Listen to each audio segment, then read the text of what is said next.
Hi viewers, இன்னைக்கு நம்ம சேனல்ல 4 யூனிக் கேக் ரெசிபீஸ் தான் பார்க்க போறோம்.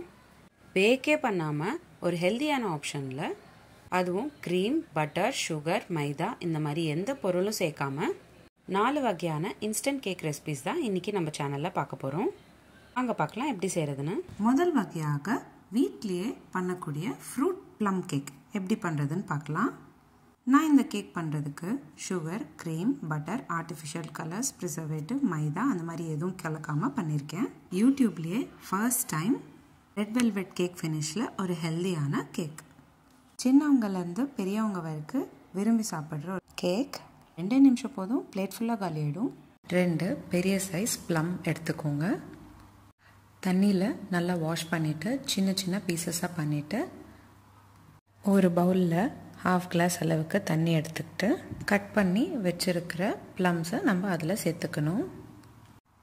10 நிமிஷம் போல் இந்த ப்ளம்ஸ் நல்லா வேகிற வரைக்கும் குக் பண்ணிக்கணும். இப்போ பார்த்திங்கன்னா ப்ளம்ஸ் எல்லாம் நல்லா வெந்திருக்கு. இப்போ நம்ம வேக வச்ச ப்ளம் நல்ல சூடு கம்மியானதுக்கப்புறம் மிக்ஸி ஜாரில் சேர்த்துக்கணும். நீங்கள் மிக்ஸி ஜாரில் ப்ளம் சேர்த்துக்கிறப்போ வேக வச்ச ப்ளம்மில் இருக்கிற தண்ணியை ஸ்ட்ரெயின் பண்ணிவிட்டு பாயில் பண்ண ப்ளம் மட்டும் எடுத்து பிளெண்ட் பண்ணிக்கோங்க.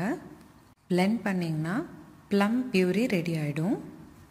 இப்போது நம்ம இந்த பியூரியை ஒரு பாத்திரத்தில் மாற்றிக்கிட்டு கூடவே நம்ம எவ்வளோ ப்ளம் பியூரி சேர்த்துக்கிட்டோமோ அதே அளவுக்கு வெல்லமும் சேர்த்துக்கணும். வெல்லம் நம்ம சேர்த்தக்கப்புறம் நல்லா மிக்ஸ் பண்ணிக்கோங்க. இப்போது நம்ம இந்த பியூரியை 10 நிமிஷம் போல் குக் பண்ணிக்கணும். ப்ளம் பியூரி நல்லா திக் கன்சிஸ்டன்சியில் மாறிட்டு வரும். அதே மாதிரி நுரை கூட கொஞ்சம் அதிகமாக வர ஸ்டார்ட் ஆகும். இந்த ஸ்டேஜில் நம்ம ஜாம் ரெடி ஆகிட்டுருக்குன்னு அர்த்தம். நீங்கள் ஒரு கரண்டியில் ப்ளம் பியூரி நீங்கள் எடுத்து பார்த்தீங்கன்னா இந்த மாதிரி க்ளாஸியாகவும் அதே சமயம் நல்லா திக்காகவும் இருக்கும். இந்த மாதிரி திக்காக ப்ளம் பியூரி மாறினக்கப்புறம் ஜாம் ரெடி ஆகிடும். இதில் நம்ம கொஞ்சமாக லெமன் சாறு சேர்த்துக்கணும். 6லேருந்து 7 சொட்டு எலுமிச்சை சாறு சேர்த்தா போதும். நல்லா ஜாம் கலந்து விட்டுக்கோங்க. அப்போ தான் எலுமிச்சை சாறு ஜாமில் நல்லா கலந்து ஜாம் டெக்ஸ்சருக்கு வரும். அவ்வளோதான், சிம்பிள் அண்ட் ஈஸியான ப்ளம் ஜாம் ரெடி ஆயிடுச்சு. நீங்கள் இந்த ஜாமை 2 வாரம் வரைக்கும் ஃப்ரிட்ஜில் ஸ்டோர் பண்ணிக்கலாம். நான் எந்த ப்ரிசர்வேட்டிவும் சேர்க்காததுனால வெறும் 2 வாரம் தான் ஃப்ரிட்ஜில் நீங்கள் இந்த ஜாமை ப்ரிசர்வ் பண்ண முடியும். இப்போது 4 பிரெட் கார்னர்ஸ் கட் பண்ணிவிட்டு இந்த மாதிரி எடுத்துக்கோங்க. நான் இன்றைக்கி வீட் ப்ரெட்டோட பண்ணுறேன். மல்டிக்ரெயின் ப்ரெட்டோட கூட நீங்கள் பண்ணலாம்.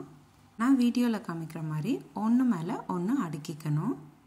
உங்களுக்கு கேக் எந்த ஹைட்டில் வேணும் அப்படின்னு நினைக்கிறீங்களோ அந்த அளவுக்கு பிரெட்ஸ் நீங்கள் ஆட் பண்ணிக்கலாம். இன்றைக்கி 4 பிரெட்ஸ் எடுத்திருக்கேன்.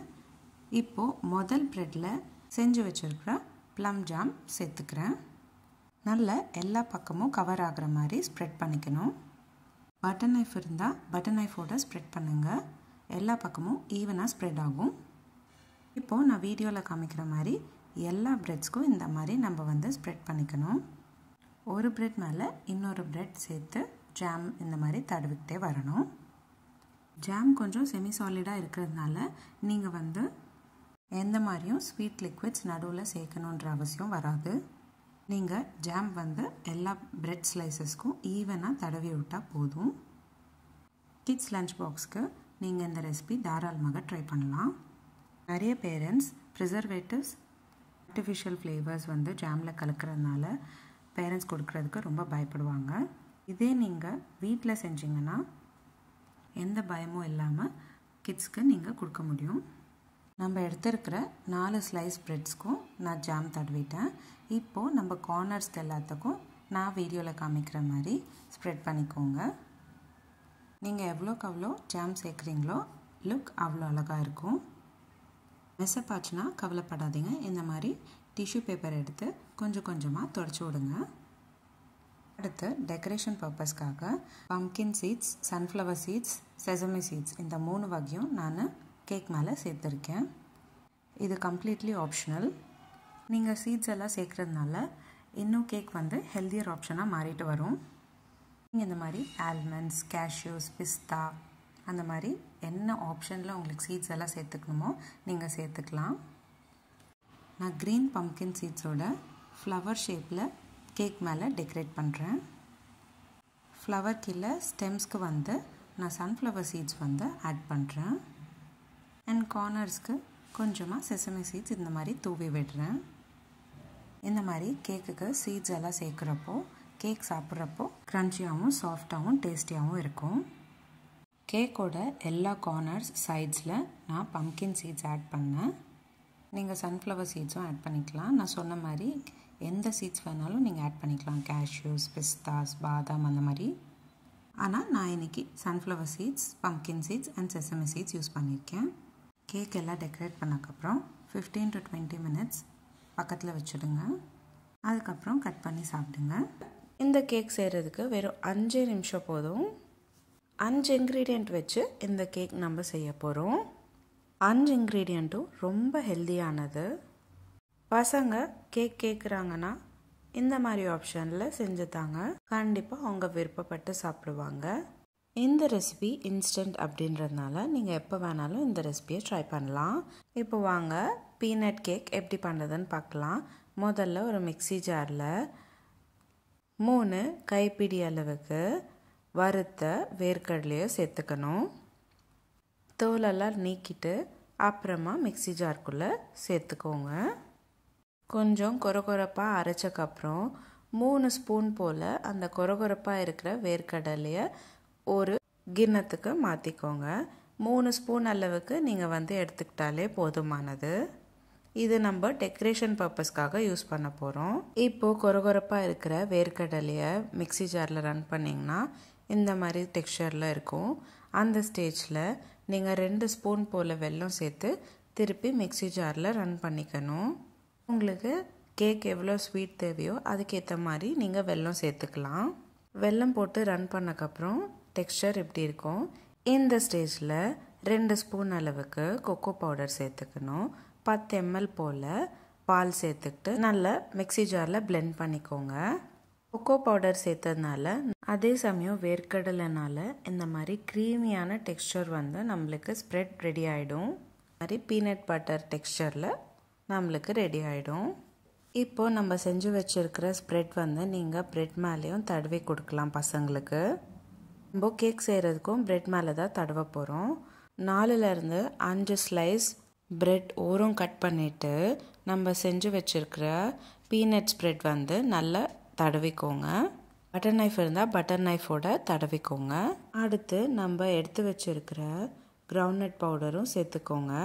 இப்போது அடுத்த லேயரும் அதே மாதிரி வேர்க்கடலை ஸ்ப்ரெட் நம்ம ரெடி பண்ணி வச்சுருக்கிறத ஸ்ப்ரெட் பண்ணிவிட்டு அதுக்கப்புறம் கொஞ்சமாக கிரவுண்ட்நட் பவுடரும் சேர்த்துக்கிட்டு இதே மாதிரி எல்லா லேயரும் செஞ்சுக்கணும். நீங்கள் 4 ப்ரெட் எடுத்திருந்தால் 4 அடுக்கில் இதே மாதிரி நீங்கள் ஸ்ப்ரெட்டை ஸ்ப்ரெட் பண்ணணும். நான் இன்றைக்கி 5 ப்ரெட் எடுத்திருக்கேன்.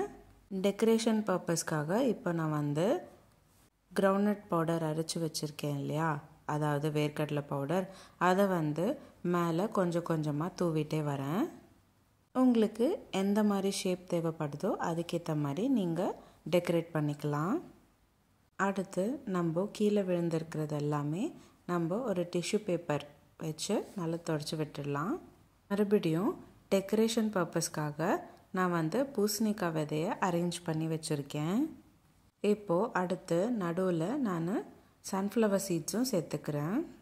அதாவது சூரியகாந்தி விதை ரோஸ்ட் பண்ணிவிட்டு நான் சேர்த்துருக்கேன். பூசணிக்காய் விதை கூட ரோஸ்ட் பண்ணிவிட்டு தான் நீங்கள் சேர்த்துக்கணும். அப்போ தான் நம்ம கேக் சாப்பிட்றப்ப க்ரன்ச்சி அண்ட் டேஸ்டியாக இருக்கும். உங்கள் வீட்டில் இருக்கிறவங்களுக்கு எப்போல்லாம் கேக் சாப்பிடணுன்னு தோணுது அப்படின்னு சொல்கிறப்போ இந்த மாதிரி ரொம்ப சிம்பிளாக ஈஸியாக அதே சமயம் ஹெல்த்தியாக இருக்கக்கூடிய இந்த பீனட் கேக் ஒரு வாட்டி ட்ரை பண்ணிவிட்டு கொடுங்க. கண்டிப்பாக அவங்க லைக் பண்ணுவாங்க. நான் இப்போ வீடியோவில் கட் பண்ணியிருக்கிற கேக்கோட வீடியோ காமிக்கிறேன். பாருங்கள் எவ்வளோ லேயராக அழகாக வந்து சாக்கோ பீனட் ஸ்ப்ரெட் நல்லா ஸ்ப்ரெட் ஆகிருக்கு. நம்ம ஸ்ப்ரெட்டில் கொக்கோ பவுடர் சேர்த்ததுனால கேக் சாப்பிட்றப்போ சாக்லேட் ஃப்ளேவர் கேக் சாப்பிட்ற மாதிரி இருக்கும். கண்டிப்பாக பிஸ்தா ஹனி கேக் எப்படி செய்கிறதுன்னு பார்க்கலாம். இந்த கேக் செய்கிறதுக்கு க்ரீம், பட்டர், மில்க் அந்த மாதிரி எதுவுமே சேர்க்காம ஒரு vegan fireless sugar free cake recipe தான் இன்றைக்கி பார்க்க போகிறோம். 5 நிமிஷத்தில் செய்யக்கூடிய இந்த பிஸ்தா ஹனி கேக் ரெசிபி எப்படி செய்கிறதுன்னு பார்க்கலாம் வாங்க. இந்த ரெசிபி சாப்பிட்றதுக்கு கொஞ்சம் பக்லாவா மாதிரி இருக்கும். பட் கம்ப்ளீட்லி இது டீப் ஃப்ரை இல்லைன்னா ஏர் ஃப்ரை பண்ணாதது.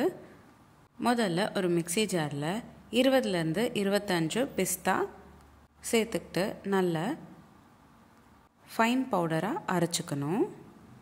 நீங்கள் அரைச்ச பவுடர் எந்த பதத்தில் இருக்கணும் அப்படின்னா, நீங்கள் உருண்டை பிடிச்சிங்கன்னா அப்படியே உருண்டையாக நிற்கணும். அந்த அளவுக்கு ஃபைனாக அரைச்சிக்கணும். இப்போது நம்ம அரைச்சி வச்சுருக்கிற பிஸ்தா பவுடர் நீங்கள் ஒரு பவுலில் சேர்த்துக்கிட்டு கூடவே 5 ஸ்பூன் அளவுக்கு ஹனி சேர்த்துக்கோங்க. உங்களுக்கு கேக் எந்த அளவுக்கு சாஃப்டாக இருக்கணும் அப்படின்னு நினைக்கிறீங்களோ அதுக்கேற்ற மாதிரி நீங்கள் ஹனி குவான்டிட்டி இன்க்ரீஸ் பண்ணிக்கலாம். இப்போது இந்த பிஸ்தா பவுடரும் ஹனியும் நல்லா மிக்ஸ் பண்ணிக்கிறேன்.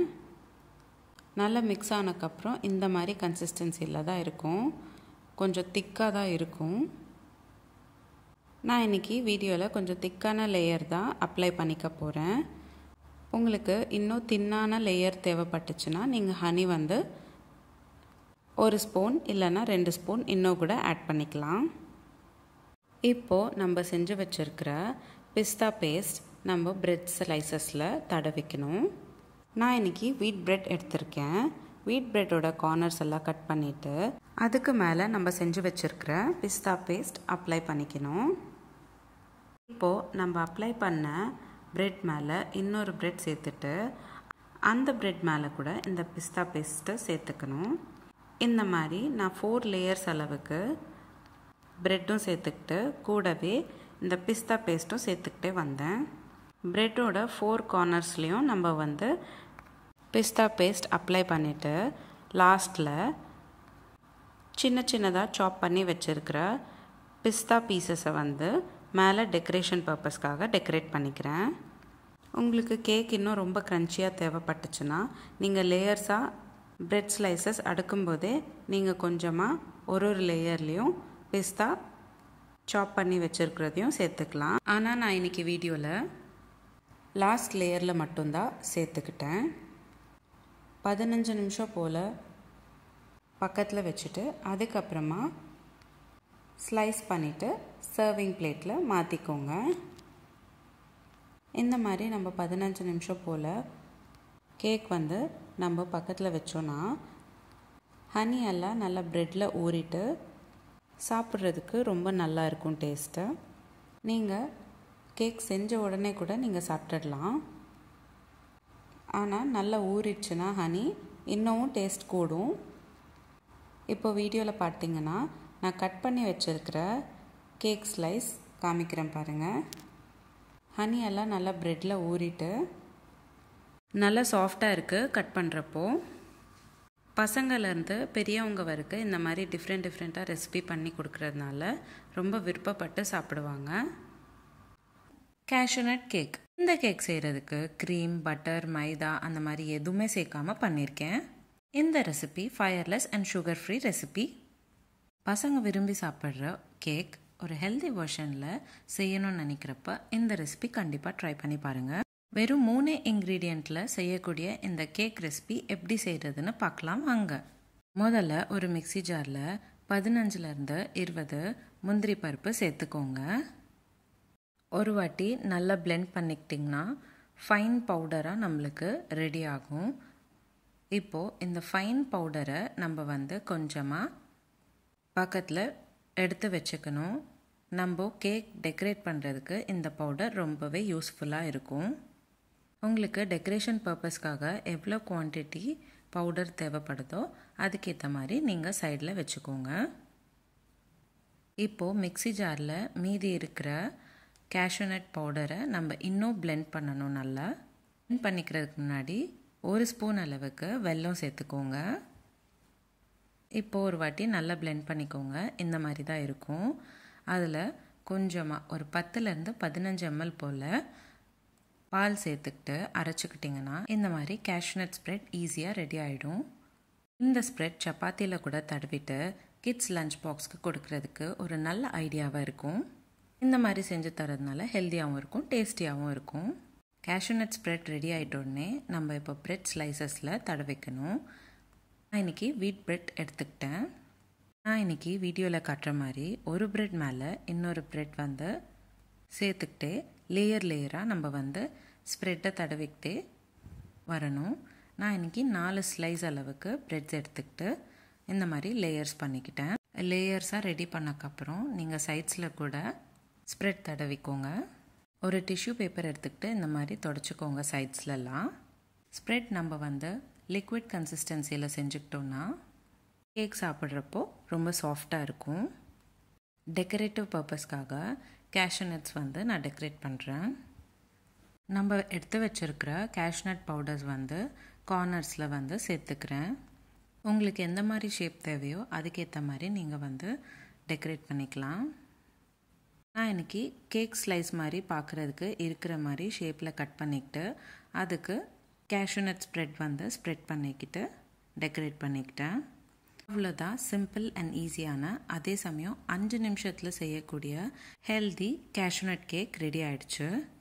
இந்த கேக் நீங்கள் சின்ன சின்ன ஸ்லைசஸாக பண்ணிவிட்டு கிட்ஸ் லஞ்ச் பாக்ஸ்க்கும் தாராளமாக கட்டித்தரலாம்.